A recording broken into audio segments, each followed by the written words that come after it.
कभी आपने गौर किया है कि इंसान अपने ही विचारों में सबसे ज्यादा कैदी होता है? हम में से ज्यादातर लोग अतीत की गलतियों, खोए हुए रिश्तों और अधूरे सपनों को ऐसे पकड़ कर रखते हैं जैसे अगर छोड़ देंगे तो सब खत्म हो जाएगा। लेकिन सच्चाई ये है कि जितना कसकर हम पकड़ते हैं उतना ही टूटते जाते हैं। छोड़ देना यानी लेटिंग गो हार मानना नहीं है, बल्कि ये समझना है कि अब वो बोझ हमारी जिंदगी के काम का नहीं है। रात के अंधेरे में जब इंसान जाग रहा होता है तो अक्सर वही ख्याल उसे जगाए रखते हैं जो अब उसके हाथ में नहीं है। कोई पुराना रिश्ता, कोई गलती, कोई तकलीफ जो दिल को बार बार चुभती रहती है। हम सोचते हैं काश ऐसा न हुआ होता, काश मैं बदल पाता। लेकिन यही काश हमें चैन नहीं लेने देता।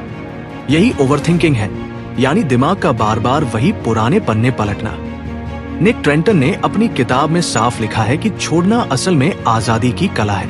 हम सोचते हैं ज्यादा पकड़ कर रखेंगे तो कंट्रोल हमारे पास रहेगा, लेकिन हकीकत में कंट्रोल खो जाता है। जितना कसकर हम अतीत को पकड़ते हैं उतना ही वर्तमान हमारी मुट्ठी से फिसल जाता है। यह समझना जरूरी है कि अतीत को बदलना किसी के हाथ में नहीं है। चाहे कितनी बार आप क्यों पूछें, जवाब नहीं मिलेगा, और अगर मिल भी गया तो दर्द कम नहीं होगा। असली ताकत है स्वीकार करने में, ये मानने में कि जो हुआ वो हो चुका है। यही एक्सेप्टेंस पहला कदम है। दूसरा कदम है माफ करना, और यह माफ करना सामने वाले के लिए नहीं बल्कि खुद के लिए होता है। जब आप किसी को माफ करते हैं तो आप अपने अंदर की आग बुझाते हैं। वो गुस्सा, वो जलन जो आपको ही खा रही थी, वो धीरे धीरे खत्म हो जाती है। माफ करने का मतलब ये नहीं कि आप भूल गए, बल्कि ये कि अब आप उस बोझ को ढोना बंद कर चुके हैं। तीसरा कदम है डिटैच करना, यानी भावनाओं को संतुलित करना। अगर कोई रिश्ता टूट गया है तो इसका अर्थ ये नहीं कि आप अधूरे हो गए। ये समझना कि आपकी पहचान किसी और पर निर्भर नहीं है, आप अपनी जगह पूरे हैं। यही सोच इंसान को अंदर से मजबूत बनाती है। अब बात आती है माइंडफुलनेस की, यानी वर्तमान में जीने की। जब भी दिमाग अतीत में उलझने लगे या भविष्य की चिंता करने लगे, खुद को रोकिए और सांसों पर ध्यान दीजिए। खुद से कहिए, मैं यहां हूं, अभी हूं, और यही मेरा सच है। धीरे धीरे ये आदत आपको सुकून देने लगती है। ओवरथिंकिंग असल में वही कैद खाना है जिसे इंसान खुद बनाता है। आप ही कैदी हैं और आप ही जेलर। आप ही रोज खुद को उसी सजा में डालते हो, उन चीजों के लिए जो अब बदलने वाली नहीं है। ट्रेंटन कहते हैं कि छोड़ना मतलब है खुद को इस जेल से बाहर निकालना। सोचिए, जब हम किसी चीज को कसकर पकड़ते हैं तो हाथ दुखने लगते हैं। ठीक वैसे ही जब हम किसी याद, किसी गलती या किसी इंसान को पकड़ कर रखते हैं तो मन दर्द से भर जाता है, और जैसे ही हम छोड़ते हैं वैसे ही दिल हल्का हो जाता है। अब सवाल यही है कि क्या छोड़ देने का मतलब हार मान लेना है? बिल्कुल नहीं। हार मानना है कोशिश छोड़ देना, और छोड़ना है बोझ छोड़ देना। ये कमजोरी नहीं बल्कि साहस है। जैसा कि हमने समझा, छोड़ना यानी लेटिंग गो किसी हार का नाम नहीं है, बल्कि ये आजादी की शुरुआत है। लेकिन ये प्रक्रिया आसान नहीं होती। इंसान अक्सर सोचता है कि अगर उसने किसी याद को, किसी इंसान को या किसी मौके को छोड़ दिया तो उसके पास कुछ नहीं बचेगा।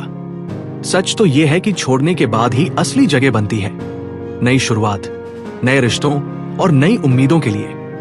निक ट्रेंटन बताते हैं कि ओवरथिंकिंग और अतीत की पकड़ का सबसे बड़ा नुकसान ये है कि ये इंसान से उसका वर्तमान छीन लेता है।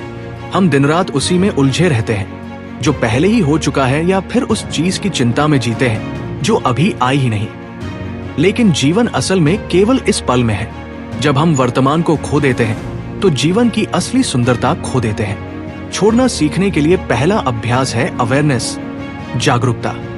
जब भी आप खुद को बार बार किसी पुराने ख्याल में फंसा हुआ पाए, एक पल ठहरिए और नोटिस कीजिए, हाँ, ये एक सोच है, लेकिन ये मैं नहीं हूं।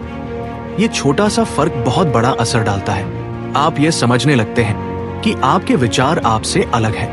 आप अपने विचारों के मालिक हो सकते हैं, गुलाम नहीं। दूसरा अभ्यास है रीफ्रेमिंग, यानी सोच को नया रूप देना। अगर आपके साथ कोई बुरा अनुभव हुआ तो उसे केवल दर्द के रूप में मत देखिए, बल्कि सबक के रूप में देखिए। उदाहरण के लिए, अगर किसी ने आपका भरोसा तोड़ा तो ये मान लीजिए कि आपने ये सीख लिया कि भरोसा किस पर करना है और किस पर नहीं। यह नजरिए का फर्क आपको पीड़ा से शक्ति तक ले जाता है। तीसरा अभ्यास है सेल्फ कंपैशन, खुद पर दया करना। अक्सर हम अपने सबसे बड़े आलोचक खुद बन जाते हैं। हम खुद को ही बार बार कोसते हैं, क्यों मैंने ये किया, क्यों मैं इतना कमजोर निकला। लेकिन छोड़ना तभी संभव है जब आप खुद को माफ करें। खुद को ये कहें, हाँ मैंने गलती की, लेकिन मैं इंसान हूं और इंसान गलती करके ही सीखता है। चौथा अभ्यास है नए लक्ष्य बनाना। जब तक आपके पास आगे बढ़ने की कोई दिशा नहीं होगी, आप अतीत में ही अटके रहेंगे। जैसे ही आप किसी नए सपने, नए प्रोजेक्ट या नए रिश्ते पर ध्यान लगाते हैं, आपका दिमाग धीरे धीरे पुराने जख्मों को पीछे छोड़ने लगता है। निक ट्रेंटन ये भी कहते हैं कि छोड़ना एक बार का काम नहीं है, बल्कि एक लगातार चलने वाली प्रक्रिया है। आपको बार बार खुद को याद दिलाना होगा कि आपका जीवन अतीत का गुलाम नहीं है। आपको हर दिन खुद से ये वादा करना होगा कि आप खुद को हल्का रखेंगे और उस बोझ को नहीं उठाएंगे जो आपके काम का नहीं है। सोचिए, अगर आप हर दिन पुराने बोझ को ढोते रहेंगे तो नए मौके कहां समाएंगे। जैसे किसी अलमारी में पुराने बेकार कपड़े भर दिए जाए तो नए कपड़ों के लिए जगह नहीं बचेगी। ठीक वैसे ही मन की अलमारी को साफ करना जरूरी है, और ये सब केवल मन की शांति के लिए ही नहीं, बल्कि सफलता के लिए भी जरूरी है। जब आपका दिमाग बोझ से मुक्त होगा, तभी आप सही फैसले ले पाएंगे, तभी आपके रिश्ते मजबूत होंगे, तभी आप अपनी पूरी क्षमता से काम कर पाएंगे। आखिरकार, छोड़ना एक कला है। यह सिखाता है कि जीवन को हल्का कैसे जिया जाए। ये हमें समझाता है कि खुशी किसी और के पास नहीं, बल्कि हमारे अंदर है। जब हम ये सीख लेते हैं कि अतीत केवल कहानी है और वर्तमान ही सच्चाई है, तब जीवन का असली अर्थ खुलकर सामने आता है। तो आज एक सवाल खुद से पूछिए, कौन सी चीज, कौन सा रिश्ता या कौन सा डर है जिसे आप अभी तक ढो रहे हैं, और क्या अब वक्त नहीं आ गया कि उसे छोड़कर खुद को आजाद करें। धन्यवाद साथ बने रहने के लिए। लाइक करें, शेयर करें, सब्सक्राइब करें।